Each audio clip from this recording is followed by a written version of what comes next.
All right, guys, I want to talk really quickly about this idea of progression. What does that mean? And it applies to no matter your time frame, but I'm going to use an example on a more granular level on Italy and Lombardy and this whole idea of understanding the steps so that if you get to a step in the progression without the first three, without the first two, you're not going to react to the last one.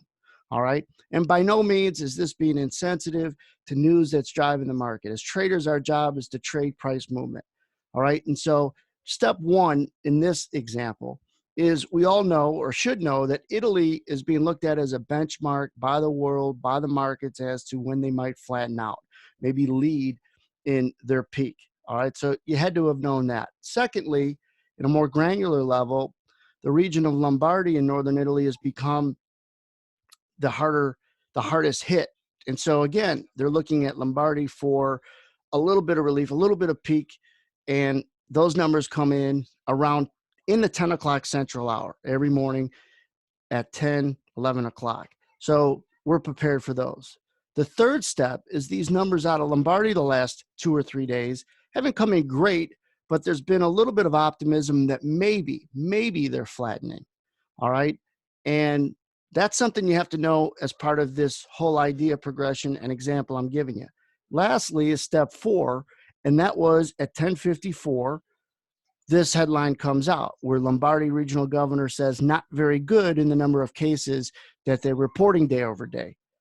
So you have Italy being looked at as a benchmark, Lombardy being looked at as the region that really is hardest hit. Will they flatten? Yeah, maybe it looks like they are flattening over the last 3 days. No, they're not. And that's initially bearish for stock indexes. So you're looking at a chart of the June S&P, and I'm not saying what's the matter with you sell it here, you could buy it here, and it's a 13-point move. I'm saying that sharpen your predictive skills so that when you could pick direction, whether you trade it or not, it doesn't feel like a good guess when you're right.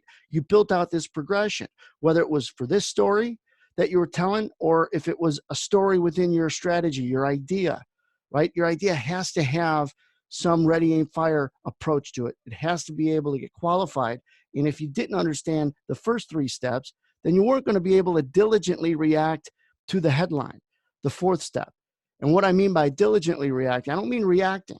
I mean diligently reacting because you've built out this idea and you've built out the approach where you understand that this should be bearish. And if it's not, you manage your risk around it. But the downside initially in this particular example was going to be the right side.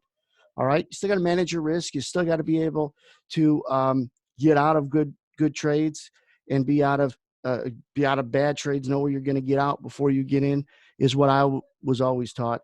But what happens is you minimize the missed good trades. A common pain point in all my years trading, myself or people around that I've worked with, is missing good trades.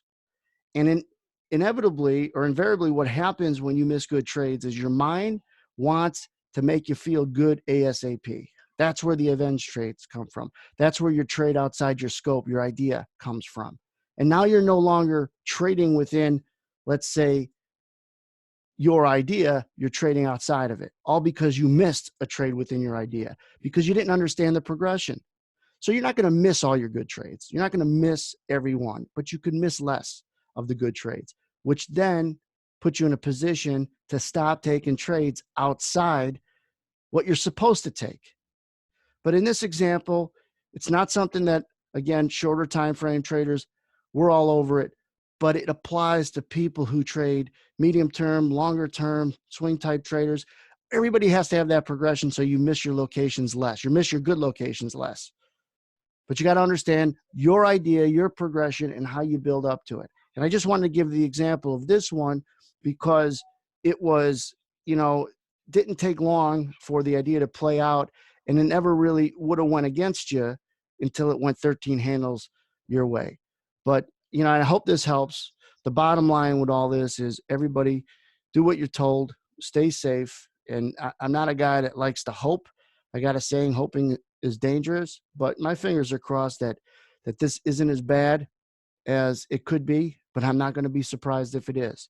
My fingers are crossed that some therapeutic medicine comes through and provides a piece of information that the experts didn't have that could turn us quickly.